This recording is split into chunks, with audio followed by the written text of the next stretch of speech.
सा चमकता हुआ सूरज, चमकता हुआ सूरज जिसे देखकर कोई ये कह ना सके कि सूरज नहीं है, कोई भी कह ना सके कि सूरज नहीं है। शायद किसी के ज़हन में से ख्याल आए कि नबीना तो कहेगा कि नहीं, वो नबीना भी नहीं कहेगा कि सूरज नहीं है। अगर वो आंखों से देख ना सके तो तपिश से उसको मालूम हो जाएगा कि हाँ ये सूरज है। तो जैसे सूरज चमकता है, ऐसी चमकती हुई अगर कोई दलील हो, बयान हो, तो उसको कहते हैं अल-बय्यिना। तो यानी ये दकीक सूरत है इस एतबार से। अब वो मुश्किल, अब इमाम राजी की ज़ुबानी जिसके लिए मैंने आपको तजस्सुस में डाला है वो आपके सामने मैं बयान करता हूँ। इमाम राजी के अल्फाज ये हैं, वो कहते हैं अल-मसअलतुल ऊला। यहाँ पर जब उन्होंने इसका बयान शुरू किया है तो कहते हैं पहली बात समझने की समझ लो, ये है सूरत अल-बय्यिना के बारे में। कहते हैं हाज़िहिल आयत, यानी इसकी काल वाहिदी फ़ी किताब अल बसीत। अब वो वाहिदी का हवाला देते हैं, ये एक बहुत बड़े मुफस्सिर हुए हैं। वो कहते हैं कि हाज़िहिल आयत मिन असअबी मा फिल कुरान नज़मन व तफसीरन व क़द तख़त्तब फ़ीहल कबारो मिनल उलमाए सुम्मा इन्नहु रहिमहुल्लाह ताला लम युलख़िस कैफ़ियतल इश्काल फ़ीहा व अना अक़ूलु वजहुल इश्काल। वो कहते हैं ये जो इमाम वाहदी हैं, उन्होंने जब सूरत अल-बय्यिना की तफसीर को बयान किया है तो वो कहते हैं कि ये कुरान की मुश्किल तरीन सूरत है अपने नज़म के एतबार से और अपनी तफसीर के एतबार से। अब देखें, पहले तो मैंने कहा था हाफिज कहते हैं मुश्किल है, सिर्फ हाफिज ही नहीं कहते, और आगे कहते हैं कि बड़े बड़े कबीर उलमा, अकाबिर उलमा इसके ऊपर मुश्किल महसूस कर रहे हैं कि बड़ी मुश्किल है ये सूरत, इसका नज़म बयान करना और इसकी तफसीर बयान करना। यानी यूँ कह लें, अब मैं अगर अपनी गर्दान पूरी दोबारा दोहराऊं तो अवाम के लिए ये मुश्किल, हुफ़ाज़ के लिए ये मुश्किल, कुर्रा के लिए ये मुश्किल, उलमा के लिए ये मुश्किल, सूफिया के लिए ये मुश्किल। तो कहते हैं माफ़िल कुरान नज़मन व तफसीरन। अब इसका मैं तफसील में इसके नहीं जा सकता कि नज़मन तफसीर उनका क्या मतलब, बस यूँ कहें कि अब राज़ी जैसा बंदा भी कह रहा है कि ये बड़ी मुश्किल सूरत है। अब इमाम राज़ी अल्लाह का शुक्र बहुत तफसीर में अदा करते हैं। वो कहते हैं कि ये वो कुरान का मुश्किल मसला था कि जिसके ऊपर फ़लाँ फ़लाँ ने ये कहा, मगर वो इस उक़दे को हल ना कर सके, इस मुश्किल को हल ना कर सके। तो ये अल्लाह ताला ने मुझे तौफ़ीक दी है। इमाम राज़ी कहते हैं, मैं नहीं कह रहा, इमाम राज़ी कहते हैं मैं इसको हल कर रहा हूँ।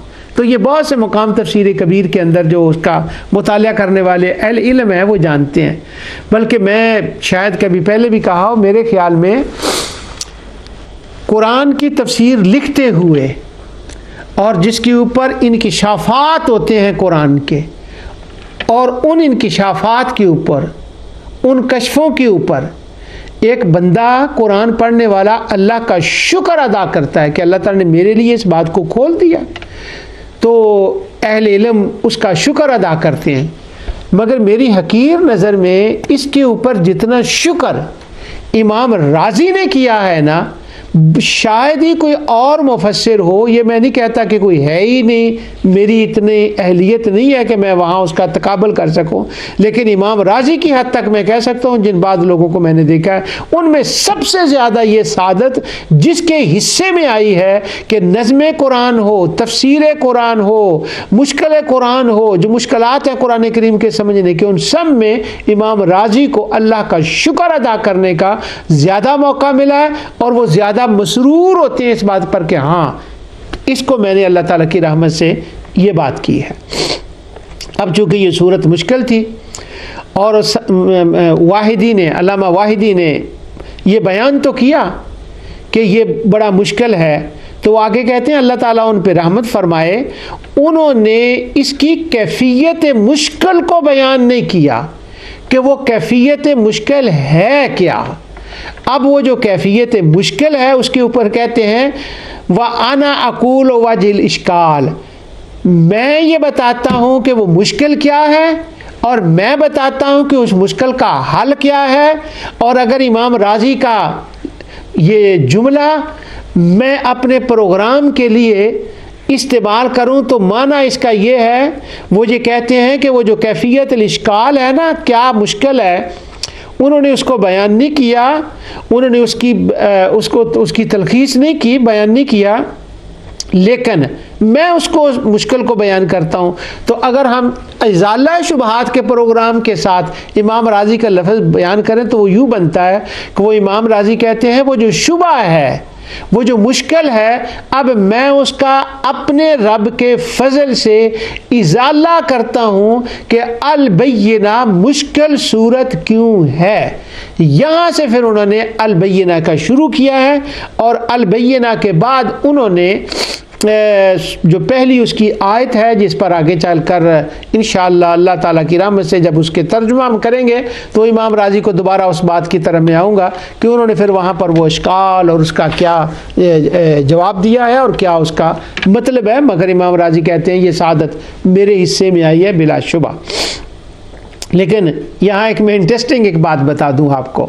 वो इंटरेस्टिंग बात यह है कि अल्लामा फ़खरुद्दीन राज़ी ने यहाँ पर उन मुश्किलात जो पहली आयत पर मुश्किलात हैं कि वो मिन यहाँ तबईज़िया है या बयानिया है या वो क्या है, मुशरिकीन और अहले किताब का इकट्ठा क्यों जिक्र आया है, यहाँ पर जो उन्होंने वो बहस उठाई और वो सवालात फिर उनके जवाबात दिए हैं, उनमें से मुझे जो याद पड़ता है, मैंने नोट नहीं लिखा, 4 या 5 उन्होंने वो जो इश्काल थे उनका जवाब दिया है। एक पहले वो उन्होंने मुश्किल, जैसे उन्होंने खुद कहा कि मैं बताता हूँ कि ये मुश्किलात क्या हैं, पहले उन्होंने वो अपने इश्काल कायम किए, उसका मुश्किल होना बयान किया, फिर उनका जवाब दिया। अब इमाम राजी के 1000 साल बाद हमारे ज़माने के अज़ीम मुहद्दिस मुफ़क्किर फ़क़ीह अल्लामा ग़ुलाम रसूल सईदी रहमतुल्लाह अलैह ने तिबियानुल कुरान लिखी। अब जब उन्होंने तिबियानुल कुरान लिखी तो तिबियानुल कुरान के अंदर सूरत अल-बय्यिना हाफ़िज़ों की ज़ुबान में लम यकुनिल्लज़ीना, अब जब इस सूरत की तफसीर अल्लामा ग़ुलाम रसूल सईदी रहमतुल्लाह ताला ने लिखी है, तो अब ये देखें बड़े लोगों की बड़ी बातें होती हैं और इल्मी दुनिया में जाएं तो क्या क्या आपको वहाँ चीज़ें नज़र आती हैं। अब जो इमाम राजी ने वो मुश्किल सवाल उठाए और फिर उन्होंने उसके जवाब दिए, अल्लामा सईदी साहब अलैहिर्रहमा ने उनसे इख्तिलाफ कर दिया। वो कहते हैं ये जो इश्काल उठाया गया है, इसका ये जो जवाब दिया गया ये दुरुस्त नहीं है, मेरे नज़दीक इसका ये सही जवाब बनता है। फिर उन्होंने आगे किया कि ये जो उन्होंने सवाल उठाया है, शुबा उठाया है, इसका ये जो इजाला किया ये नहीं। तो अल्लामा सईदी अलैहिर्रहमा ने उसके ऊपर खड़का के, जिसको पंजाबी में कहते हैं ना गज वज के, इमाम राजी के उन जवाबों से इख्तिलाफ किया है और इख्तिलाफ करके फिर उन्होंने अपने जवाबात दिए हैं। अब इमाम राजी भी मुफस्सर हैं, अल्लामा सईदी साहब भी मुफस्सर हैं, उनको पूरा हक़ हासिल था कि वो इख्तिलाफ इसके ऊपर करते और उन्होंने वो उसके ऊपर इख्तिलाफ किया है। अब ये बात मैंने अल्लामा सईदी साहब की और अल्लामा राजी का यहाँ तकाबल करने का क्या मतलब है? मेरा बात करने का मकसद ये है कि अल-बय्यिना मुश्किल है। क्यों? कि वही जिसके ऊपर वाहिदी ने इशारा किया था, जिसके ऊपर इमाम राजी ने इश्काल बयान किए थे, फिर उनका जवाब दिया था और उनका जवाब देने के बाद फिर अल्लामा सईदी ने उन इमाम राजी के जवाबों पर इतराज़ किया, फिर उन्होंने अपने जवाब दिए। मेरा अर्ज़ करने का मकसद ये है कि ये मैंने सिर्फ इसलिए बयान किया है कि मैंने जो प्रोग्राम ज़ौक़े कुरान का शुरू किया है, इस ज़ौक़े कुरान के अंदर मैं ये कोशिश कर रहा हूँ कि अगर बड़े बड़े अकाबिर उलमा जो उनकी इल्मी बहसें हैं, वो बड़ी मुश्किल तरीन बातें हैं और मैं उनको अब इस प्रोग्राम के अंदर ज़्यादा लाता भी नहीं, टच भी नहीं करता। ये बात भी मैंने इसलिए सुनाई है कि ताकि पता चले कि मैं जो ज़ौक़े कुरान का कर रहा हूँ, मेरा ख्याल ये है कि जो नाज़िरा पढ़ने वाले लोग हैं उनके लिए एक सहूलत और एक आसानी है कि अगर वो गवासी ना करें, ज़्यादा गहराई में वो ना जाएं, और अलबैना का मतलब गहराई ही होता है। अब आगे जाकर मैं मुफरदात रागिब से लिसानुल अरब इब्न मंसूर से अफ्रीकी से पढ़ के बताऊंगा कि वो बैना का क्या मतलब होता है। उसका मतलब गहराई ही होता है, वो कुएं को भी कहते हैं। वो मैं हवाले पढ़ूंगा आगे जाकर इंशाअल्लाह। तो अगर नाजरा पढ़ने वाले ये काम करें कि आयत को, उससे माकबल आयत को, उस बाद की आयत को और उससे मिलती जुलती जो कुरान की उस मजमून की आयतें हैं, अगर उनको इकट्ठा करके पढ़ लें तो उनको हलावत कुरान, लज्जत कुरान, कुरान की मिठास और मिल जाएगा और मुअत्तर हो जाएगा और ज़ौक़े कुरान उनको इससे भी हासिल होगा। अब इन उलमा ने ये इतनी बातों को क्यों उठाया है इस वक्त मैं वो बयान नहीं करता, आगे जाकर इसी सूरत के अंदर इंशाअल्लाह उसका एक मौका अल्लाह ने चाहा तो आएगा, जिसके लिए मैं अर्ज़ करूँगा कि ये हुआ क्यों है। तो मुश्किल से बचने के लिए ये एक आसान तरीका है कि उन्हीं आयतों में अगर थोड़ा सा गौर, तदब्बर, तफक्कुर करें, तअम्मुक करें और आयत से ही पूछ लें कि क्या मतलब है, तो यकीन जानिए कुरान पर एक कारी कुरान पर एक वक़्त आता है कि कुरान खुद उसको बताने लगता है कि मेरा मतलब क्या है और मैं क्या कहना चाहता हूँ तुमसे। और ये कहते हैं उसको नुज़ूली कैफियत, वो अल्लाह ताला के करम की इंतहा होती है बंदे के ऊपर, कारी कुरान के ऊपर जब ये वक़्त आ जाए। और ये एक दिन में हासिल नहीं होता, इसके लिए वक़्त दरकार होता है, बार बार पढ़ने से वो आ जाता है। अब अल-बैयना जी मुश्किल सूरत है। अब इमाम राजी का भी मैंने पढ़ के बता दिया कि मुश्किल है। अब मुश्किल का हिफ़्ज़ के बाद एक और जिसकी वजह से हम एक इसको मुश्किल सूरत कहते हैं वो ये है। अब एक दूसरी मुश्किल के ऊपर आ जाए। अब ये मुश्किल सूरत है कि ये मक्की है या मदनी है, नहीं मुश्किल। अब इसलिए तो इसका नाम अल-बैयना है कि इसका बयान किया जाए। तो अब ये जो मेरे सामने कुरान करीम जिसका मैं हमेशा पढ़ता हूँ उसके ऊपर तो बहरहाल लिखा हुआ है मदनी सूरत उन्होंने लिखा है। अब कुरान करीम की मुख्तलिफ़ कापियाँ जो प्रिंटिंग है उनके अंदर वो आपको मुख्तलिफ़ अकवाल जो है ना वो उसके ऊपर मिल जाएंगे। मसलन अब इसका मक्की है या मदनी है, ये 2 मिनट के लिए शायद थोड़ी सी बोरिंग बात हो, लेकिन इंशाअल्लाह बोरिंग नहीं होगी। बोरिंग उनके लिए होगी जो ज़ौक़े कुरान नहीं रखते, वो सीधी सीधी बात मुख्तसर से सुनना चाहते हैं। अब इसके मक्की और मक्की दोनों होने के कौल हैं। अब पहला इत्तेफाक से ये हवाला बहरुल मुहीत का है और उसके बाद महासिनुत तावील का है, रूहुल मानी है, दुर्रुल मंसूर है, फतुल कदीर, ज़ादुल मसीर इब्नुल जौज़ी की है, अल जवाहिर है, लबाबुत तावील है, ये कबीर राजी है, सारियाँ तफसीर हैं। इनके अंदर है अब ये जो सूरत है ना इसका मक्की है या मदनी है। ज़रा एक मुश्किल के लिए मैं ये बात अर्ज़ कर रहा हूँ कि मुश्किल सूरत है। सबसे पहले कहते हैं क़ाल फ़िल बहर मक्कियतुन फ़ी क़ौलिल जमहूर। जमहूर का ये कौल है कि ये सूरत मक्की है। आगे कहते हैं व इख्तारहु यहया बिन सल्लाम। अब ये यहया बिन सल्लाम जो है ना उन्होंने कहा है कि ये मक्की और जमहूर का भी यही है। आगे कहते हैं कि अन आयशा हज़रत उम्मुल मोमिनीन आयशा रज़ियल्लाहु ताला फरमाती हैं अन्नहा मक्किया, ये मक्की है। नज़लत सूरा लम यकुनिल लजीना बिमक्का था वही मक्का फ़ी कौलिल जमहूरिल मुफस्सिरीन। अब जितने नाम मैंने पढ़ के बताए ये सारी तफसीर के अंदर इसी तरह लिखा है, यानी मक्की होना हज़रत आयशा का अन इब्न अब्बास अन्नहा मक्किया, इब्न अब्बास फरमाते हैं मक्किया है। यहया बिन सल्लाम ने कहा मक्किया है और इब्नुल फ़रस ने कहा कि ये मक्किया, हज़रत आयशा ने कहा कि ये मक्किया है और फिर जमहूर ने कहा कि ये मक्किया। अब ज़रा मदनी वालों के कौल देख लें। ये दूसरा चार्ट है जो मैंने इस तरह से बनाया, काश मैं कैमरे के ऊपर आपको जो है ना वो ये दिखा सकता।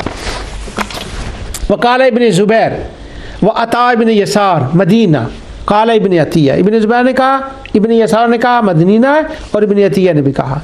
और किताब तहरीर में है मदनिया वह हुआ कौलुल जमहूर, और जमहूर कहते हैं कि ये मदीने में नाज़िल हुई। आगे कहें अन आयशा व जज़म इब्न कसीर भी अन्नहा मदनिया, इब्न कसीर ने इसके ऊपर जज़म किया है कि हज़रत आयशा फरमाती थी कि ये सूरत मदीने में नाजिल हुई है। और ये जो जज़म इब्न कसीर का है, जो मेरे पास तफसीर इब्न कसीर का नुस्खा है, उसके अंदर जो मैंने देखा वहाँ पर वो जज़म का लफ्ज़ नहीं, शायद दूसरे नुस्खे में ये जज़म का लफ्ज़ हज़रत आयशा सिद्दीक़ा रज़ियल्लाहु ताला के लिए हो। आगे है अन इब्न अब्बास, हज़रत इब्न अब्बास कहते हैं क़ाला नज़ल सूरा लम यकुनिल लज़ीना बिल मदीना वहिय मदनिया फ़ी क़ौलिल जमहूर, ये मदनी है और ये जमहूर का कौल है।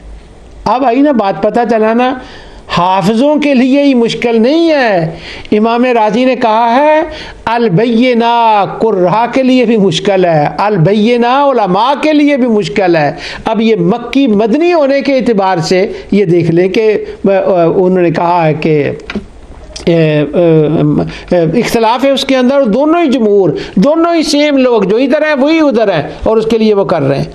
अब एक बात है कि ये जो मक्की वाले हैं, ये जो मक्की अकवाल जिन्होंने लिखे हैं, उन्होंने एक बार कही है, वो कहते हैं कि वरुया अबू सालेह अन इब्न अब्बास अन्नहा मक्किया, वो सनद बयान करके कहते हैं, वो किताब तहरीर मदनी कौल जमहूर के व इख्तारहु याह्या बिन सलाम, वो कहते हैं कि ये याह्या बिन सलाम जो है ना, इन्होंने भी कहा है कि ये मक्की है। अब होता यह है कि जब दो किसी मसले में दो कौल हों तो एक को ज़रा हाईली प्रेफरेंस देने के लिए फिर आप क्या करते हैं कि एक को प्रेफरेंस देने के लिए आप किसी एक अकाबिर उलमा में से किसी का एक कौल लाते हैं।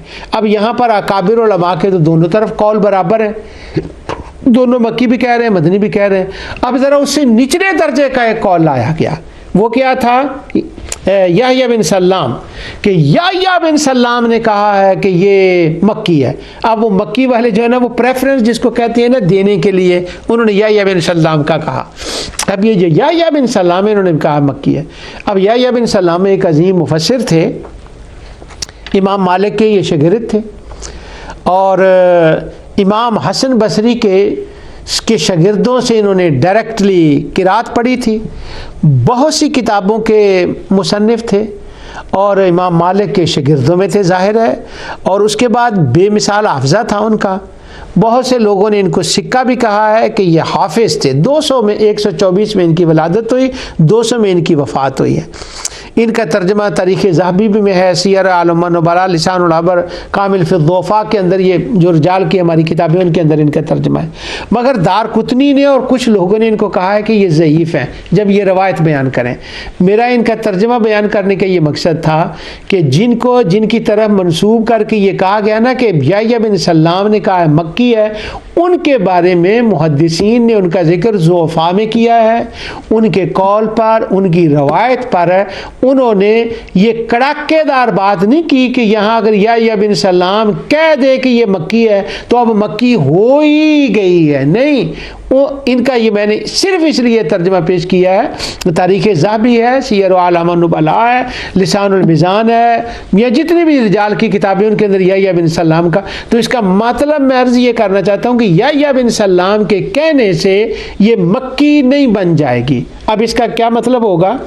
अब इसका मतलब ये होगा, इस पर इंशाअल्लाह अगली इसके ऊपर जो है ना इसके ऊपर बात करेंगे। लेकिन सिर्फ एक बात है कि जिन्होंने कहा है ना मदीना वही मदीना अलल असहा, अब जो मदीने का कौल है ना कि ये सूरत मदनी है, ये सही कौल है। अब इंशाअल्लाह अब मक्की मदनी ये सूरत है, इसके अंदर एक मुश्किल है, लेकिन है ये मदनी। और इस सूरत को जो हम पढ़ेंगे तो सूरत भी बोल के बताएगी कि मैं मक्की हूँ या मैं मदनी हूँ।